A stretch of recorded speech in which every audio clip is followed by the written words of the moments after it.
শুভ সকাল বন্ধুরা, সবাই কেমন আছো কমেন্টসে লেখো। আজ আপনাদের দেখানো হবে কি করে প্রতিমার আঙুল পরানো হয়।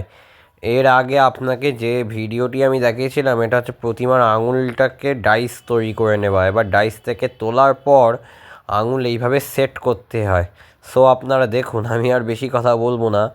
আর বলছি বন্ধুরা, যদি আপনাদের ভিডিওটি ভালো লেগে থাকে লাইক অ্যান্ড সাবস্ক্রাইব অবশ্যই করবেন, আর বেল আইকনটা টিপে আমাদের পাশে থাকবেন এরকম আরও নতুন নতুন ভিডিও পেতে।